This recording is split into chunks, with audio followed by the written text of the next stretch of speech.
मेरा नाम है मोहित और आपका स्वागत है हमारे YouTube चैनल हिस्ट्री चैंपियन में। तो जैसा कि आप जानते हो, आपका जो पेपर होने वाला है कॉर्पोरेट अकाउंटिंग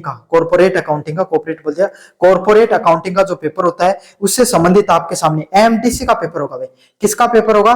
एमडीसी का जो पेपर होगा उससे संबंधित जितने महत्वपूर्ण प्रश्न होने वाले हैं सारे के सारे आपको करवाने वाला हूं। आपको क्या करना है, वीडियो को पूरा देखना है, चैनल को सब्सक्राइब कर देना है और अपने दोस्तों को जरूर से शेयर कर देना है। बहुत ज्यादा महत्वपूर्ण प्रश्न है, मेजर पेपर। आपको पता है अगर एक एक पेपर आपके लिए इंपॉर्टेंट है, एक पेपर में भी अगर आपको थोड़ा बहुत डामाडोल हो जाता मामला तो आपको उसका भुगतना पड़ता भाई आपके सामने, है ना। फेल भी कर दिया जाता है। पिछले साल यही चीज देखने को मिली थी, एक पेपर में बैक पूरी साल के लिए फेल। तो ऐसा आप बचना चाहते हो तो ये क्लास पूरी देखनी है आपको। चैनल को जरूर से सब्सक्राइब कर देना है। 30,000 सब्सक्राइबर के बहुत ज्यादा टारगेट के बहुत ज्यादा करीब पहुंच गए हैं। ज्यादा नहीं भाई, अपने आपके सामने 1.8 के मतलब 1800 सब्सक्राइबर ही कम है। कर दो सभी बच्चे सब्सक्राइब ताकि अपना 30,000 का जो टारगेट है वो अचीव हो जाए। साथ के साथ कोने में जो व्यू प्रोडक्ट है, कौन सा ऑप्शन है? व्यू प्रोडक्ट वाला ऑप्शन है। इस पे क्लिक करके अगर फ्लिपकार्ट और मित्रा से कोई प्रोडक्ट खरीदोगे सबसे ज्यादा डिस्काउंट आपको देखने को मिलेगा। तो जाओ और जाकर अगर कुछ खरीदना चाहते हो तो जरूर से खरीद सकते हो। और ये जो पीडीएफ जो मैं आपको पढ़ा रहा हूं ये फ्री में हमारे टेलीग्राम चैनल पे मिल जाएगी। कहां पर मिल जाएगी? फ्री में हमारे टेलीग्राम चैनल पे मिल जाएगी। तो जरूर से जाकर टेलीग्राम चैनल को भी ज्वाइन कर लेना। कहां पर मिलेगी ये आपको वीडियो में आगे जाकर आपको बता दूंगा। इससे पहले आपको क्या करना है, अपन पूरा एग्जाम का पैटर्न डिस्कस करें। सबसे पहले तो पेपर बताऊं तो एमडीसी का पेपर है। तो ये पेपर आपके सामने माइनर कैटेगरी का पेपर है। कौन सा? माइनर कैटेगरी का पेपर है, लेकिन इसको पास करना भी आपको अनिवार्य है। पेपर आपका एमसीक्यू बेस नहीं होगा। काफी बच्चों को वैसे तो आप पेपर दे चुके हो, आपको पता है, लेकिन फिर भी कंफ्यूजन है तो बता देता हूं, पेपर एमसीक्यू बेस नहीं होगा, डिस्क्रिप्टिव पेपर होगा। कैसा पेपर होगा? डिस्क्रिप्टिव पेपर होगा। आपको बाकायदा पेपर में क्या करना पड़ेगा? लिखना पड़ेगा। समझ में आ गया? क्या करना पड़ेगा? बाकायदा हर चीज को आपको लिखना पड़ेगा। इंपॉर्टेंट महत्वपूर्ण बात यही है आपके लिए, है ना।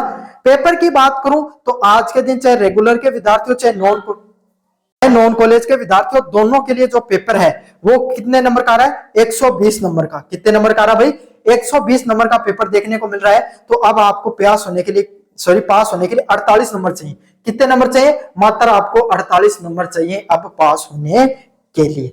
समझ में आ गया? 48 नंबर के लिए आपकी लड़ाई है। पहले वाले नॉन कॉलेज वालों को पिछले सालों में तो 150 नंबर का पेपर होता था, लेकिन अब उनके लिए भी बढ़िया भाई, उनके लिए भी अब 120 नंबर का ही पेपर कर दिया है। पेपर के पैटर्न की बात करें भाई, पेपर कैसे देखने को मिलेगा तो पेपर आपका 3 भागों में देखने को मिलता है। कितने भागों में देखने को मिलता है? 3 भागों में, 3 पार्ट में आपके सामने पेपर डिवाइड रहता है। सबसे पहले प्रश्न आते हैं वेरी शॉर्ट टाइप क्वेश्चन, अति लघुतरात्मक प्रश्न।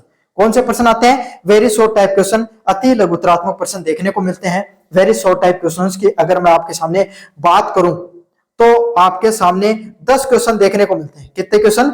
10 क्वेश्चन देखने को मिलते हैं आपको। समझ में आ गया? 10 क्वेश्चन आपको देखने को मिलते हैं। अब 10 के 10 क्वेश्चंस की अगर मैं आपके सामने बात करूं तो आपके सामने कोई छोटा मोटा प्रश्न परिभाषा आ जाएगी, कोई सिद्धांत पूछ लिया जाएगा, ऐसा प्रश्न देखने को मिलता है। बाकी प्रश्नों की बात करें तो आपको इन प्रश्नों का सॉल्यूशन 3 लाइन में बनाना होता है। कितने लाइन? 3 से 4 लाइन में। कितने लाइन में? 3 से 4 लाइनों में आपको सॉल्यूशन बनाना होता है। कितने लाइन में बनाना होता है भाई? 3 से 4 लाइनों में आपके सामने इनका सॉल्यूशन बनाना होता है भाई। अब बात करते हैं आपके सामने काफी बच्चे इसमें गलती क्या करते हैं, काफी बच्चे 5 से 6 लाइन या आधा पेज भर देते हैं और फिर बाद में कहते हैं सर हमारा पेपर में टाइम नहीं बचा था। तो 3 से 4 लाइनों में आप इनका सॉल्यूशन बचाया करो। आपके सामने 2 नंबर का 1 नंबर का प्रश्न देखने को मिलता है, तो ज्यादा टाइम वेस्ट करने का मतलब नहीं है। अगले वाले प्रश्नों की बात करें, अगले वाले प्रश्न आते हैं शॉर्ट टाइप क्वेश्चन, लघुतरात्मक प्रश्न। कैसे प्रश्न? लघुतरात्मक प्रश्न देखने को मिलते हैं और प्रत्येक यूनिट से एक एक प्रश्न, कुल जमा 4 क्वेश्चन देखने को मिलते हैं। कितने क्वेश्चन देखने को मिलते हैं भाई? कुल जमा 4 प्रश्न देखने को मिलते हैं। 4 क्वेश्चन आपके सामने एग्जाम में देखने को मिलते हैं। उसमें से कोई 2 क्वेश्चंस का, कितने क्वेश्चन का? 2 क्वेश्चंस का आपको सॉल्यूशन बनाना होता है। 4 में से कोई 2 प्रश्न जो आपको पसंद आए उनका सॉल्यूशन आपको बनाना होता है। सॉल्यूशन की बात करें तो 150 शब्दों में 150 शब्दों में उनका सॉल्यूशन बनाना होता है। कितने शब्दों में? 150 शब्दों में 150 शब्दों में उनका सॉल्यूशन बनाना होता है। 150 शब्दों की बात करूं तो आपको लगभग 150 शब्दों का अर्थ यही होता है कि आपको कुल जमा 1.5 पेज, आगे पीछे का 1 पेज और दूसरे वाला आधा पेज आपको भरना होता है। 1.5 पेज आपको पूरा भरना होता है। समझ में आ गया। इंपॉर्टेंट बात यह कि भाई आपको 1.5 पेज कुल जमा उसमें भरना होता है। चलिए आगे बढ़ते हैं आपके सामने। अगले वाले प्रश्न आते हैं लॉन्ग टाइप क्वेश्चन। कौन से प्रश्न? निबंधात्मक प्रश्न। निबंधात्मक प्रश्नों की अगर आपके सामने मैं बात करूं, लॉन्ग टाइप क्वेश्चंस की अगर मैं आपके सामने बात करूं, तो ये प्रश्न आपके सामने प्रत्येक यूनिट से कितने आते हैं भाई? प्रत्येक यूनिट से आपके सामने 2-2 देखने को मिलते हैं। तो 4 यूनिट है तो 4 प्रश्न देखने को मिलते हैं। कितने? 4 यूनिट से आपके सामने 2-2 प्रश्न आएंगे, उसमें से आपको कोई एक प्रश्न करना होगा। कितना करना होगा? एक प्रश्न करना होगा। 4 क्वेश्चन आपको कुल करने होंगे और 4 क्वेश्चन का सॉल्यूशन आपको 300 शब्दों में, एक प्रश्न का सॉल्यूशन 300 शब्दों में। कितने शब्दों में भाई? 300 शब्दों में करना होता है। इसका अर्थ है आपको 2.5 पेज। कितना पेज? आगे पीछे का 1 पेज, दूसरा आगे पीछे का 1 पेज और एक आधे वाला पेज, 2.5 पेज आपको भरना होता है। आधा भरो तो ठीक है, पूरा भरो तो ठीक है, 2.5 पेज आपको भरना होता है। काफी बच्चों सवाल आता है सर कितने पेज बने? 17 से ज्यादा अगर आप पेज भर देते हो तो इनफ है आपकी एग्जाम के लिए। समझ में आ गया? 17 से ज्यादा पेज भरने के बाद में इनफ आपकी एग्जाम में पास होने के लिए। चलिए भाई अब इंपॉर्टेंट क्वेश्चनों की तरफ बढ़ते हैं। उससे पहले पीडीएफ बता देता हूं कहां पर। अगर आप ये पीडीएफ फ्री में प्राप्त करना चाहते हो, जो ये मैंने पीडीएफ कोऑपरेटिव जो आपके सामने कोऑपरेट अकाउंटिंग के जो पेपर होने वाला है उससे संबंधित अगर ये पीडीएफ फ्री में प्राप्त करना चाहते हो, कुछ नहीं करना, डिस्क्रिप्शन में दिए गए जो टेलीग्राम का लिंक है उस पर क्लिक करना है।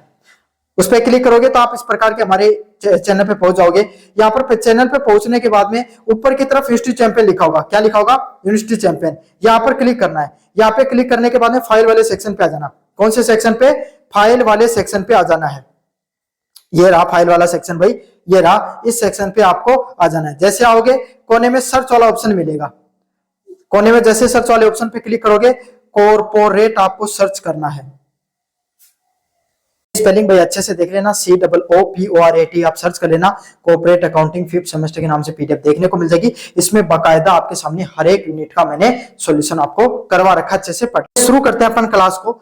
यूनिट फर्स्ट की बात करें, इसमें सबसे पहला प्रश्न है जो शेयर होते हैं, शेयर के अधिक अभिवादन ओवर सब्सक्रिप्शन की स्थिति में रो राटा आवंटन की प्रक्रिया को तो समझाइए तथा संबंधित लेखा प्रविष्टियों को लिखिए।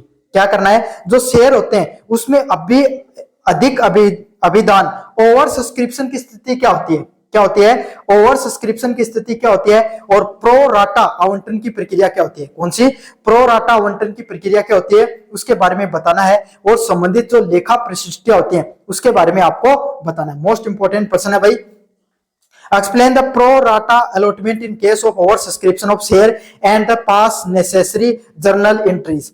समझ में आ गया? मोस्ट इंपोर्टेंट प्रश्न है, अच्छे से कर लेना इस प्रश्न को। अगले वाले प्रश्नों की बात करें, शेयरों की जब्ती फोर्ट्यूअर एवं पुनः निर्गम री इश्यू की प्रक्रिया को उदाहरण सहित बताइए। क्या करना आपको? जो शेयर होते हैं उनकी जब्ती कैसे की जाती है ना, और उनको पुनः निर्गमन की प्रक्रिया को उदाहरण सहित बताना है। री इश्यू प्रक्रिया क्या होती है उसके बारे में आपको उदाहरण सहित बताना है। क्या बताना है? उनको री इश्यू कैसे किया जाता है उसको उदाहरण सहित बताना है। मोस्ट इंपोर्टेंट प्रश्न है। एक्सप्लेन द फॉरफिट्यूर एंड द री issue of share with the journal entries. क्या करना आपको? एक्सप्लेन करना है फॉरफिट्यूर क्या होती है और री इश्यू क्या होता है, शेयर का जब्ती क्या होती है और पुनः आपके सामने निर्गम क्या होता है उसके बारे में बताना है। मोस्ट इंपोर्टेंट प्रश्न है। कैसा प्रश्न है? मोस्ट इंपोर्टेंट प्रश्न है, एग्जाम में बार बार देखने को मिलता है, अच्छे से कर लेना।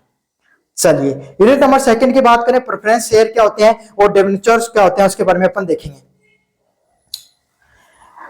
प्रेफरेंस शेयरों के मोचन, रिडम्पशन और प्रेफरेंस शेयर की विधियों को उदाहरण सहित बताइए। क्या करना है? जो प्रेफरेंस शेयर होते हैं उनका जो मोचन होता है, रिडम्पशन और प्रेफरेंस शेयर होते हैं उसकी विधियों के बारे में बताना है कि कैसे रिडम्पशन और प्रेफरेंस शेयरों की जो विधियां होती है उसके बारे में उदाहरण सहित बताना है। मोस्ट इंपोर्टेंट प्रश्न है, अच्छा प्रश्न है, एग्जाम में बार बार देखने को मिलता है, कर लेना। Explain the method of redemption और preference share with the example. जो आपके सामने जो मेथड होता है, रिडम्पशन मेथड होता है प्रेफरेंस शेयर का, उसको आपको उदाहरण के साथ बता देना है। किसके साथ? एग्जांपल के साथ आपको बताना है। मोस्ट इंपोर्टेंट प्रश्न है, एग्जाम में बार बार देखने को मिलता है, कर लेना।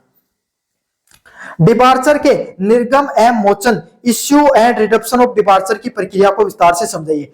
क्या करना है? जो डिपार्चर होता है उसके निर्गम और जो मोचन होता है, issue and redemption of debenture होती है, उसकी प्रक्रिया को विस्तार से बताना है। कैसे बताना है? विस्तार से बताना है। मोस्ट इंपोर्टेंट प्रश्न ये भी एग्जाम में देखने को मिलता है। Explain the issue and the reduction of debtors in detail, debtor होते हैं उसके डिटेल में बताना है। अच्छा प्रश्न एग्जाम में बार बार देखने को मिलता है। यूनिट नंबर 3 की बात करें, अंडर राइटिंग की। शेयरों एवं डिबार्चरों की अंडर राइटिंग की अवधारणा को समझाइए तथा मार्क्ड और अनमार्क्ड आवेदन में अंतर बताइए। क्या करना आपको, शेयर होते हैं और जो डिबार्चर होते हैं उनकी अंडर राइटिंग की अवधारणा को बताना है। क्या बताना है, अंडर राइटिंग की जाती है उसकी अवधारणा के बारे में समझाना है। क्या समझाना है, उनको जो अंडर राइटिंग की जाती है उसकी अवधारणा को आपको समझाना है तथा मार्क और अनमार्क आवेदन में अंतर बताना है। मार्क आवेदन कौन से होते हैं और अनमार्क आवेदन कैसे होते हैं और उन दोनों में क्या अंतर होता है उसके बारे में आपको अंतर को स्पष्ट करना है। अच्छा प्रश्न एग्जाम में बार बार देखने को मिलता है, करिए। Firm under writing, firm under writing क्या होती है, इसमें लेखांकन उपचार जो उपचार होता है उसको उदाहरण सहित बताना है। फर्म अंडर राइटिंग क्या होती है उसके बारे में बताना है, और जो लेखांकन उपचार होता है, कौन सा उपचार होता है, जो लेखांकन उपचार होता है उसको उदाहरण सहित बताना है, मोस्ट इंपॉर्टेंट है। What is the firm under writing, explain it's accounting treatment, accounting treatment क्या होता है उसको आपके सामने एग्जांपल के साथ बता देना है। किसके साथ बताना है भाई, एग्जांपल के साथ बताना है। मोस्ट इंपॉर्टेंट प्रश्न है, एग्जाम में बार बार देखने को मिलता है, अच्छे से इस प्रश्न को कर लेना। यूनिट नंबर 4 की बात करें, कंपनी के वित्तीय विवरण, फाइनेंशियल स्टेटमेंट के उद्देश्य व महत्व की व्याख्या कीजिए। क्या बताना है, कोई भी कंपनी होती है ना उसका जो वित्तीय विवरण होता है, फाइनेंशियल स्टेटमेंट होता है, उसके उद्देश्य क्या होते हैं। जो फाइनेंशियल स्टेटमेंट दिया जाता है उसका क्या उद्देश्य होता है, उसका क्या महत्व होता है, उसका आपके सामने इंपॉर्टेंस क्या होता है ये भी बताना है, उसकी भी व्याख्या देनी है तथा शेड्यूल 3 के अनुसार उसके स्वरूप को भी बताना है। शेड्यूल 3 के अनुसार आपके सामने उसका क्या स्वरूप होता है उसके बारे में भी बताना है, मोस्ट इंपॉर्टेंट पर्सन है। Explain the objective of financial statement and their format as per the schedule 3rd of Company Act 2013। क्या करना आपको, ऑब्जेक्टिव बताने फाइनेंशियल स्टेटमेंट के और उसका क्या फॉर्मेट होता है उसके बारे में भी आपको बताना है। लाभ हानि खाता, प्रॉफिट एंड लॉस अकाउंट एवं बैलेंस शीट की संरचना को समझाइए तथा प्रबंधीय श्रमिक मैनेजरियल रिम्यूनरेशन की वर्णन कीजिए। क्या करना है, explain the structure of profit loss account balance sheet and discuss the managerial remuneration. तो इसके बारे में आपको बता देना है, काफी ज्यादा महत्वपूर्ण प्रश्न है ये। कॉर्पोरेट अकाउंटिंग के जो प्रश्न थे आपको करवा दिए हैं। कैसा लगा वीडियो जोर से बताना, चैनल को जोर से सब्सक्राइब कर देना।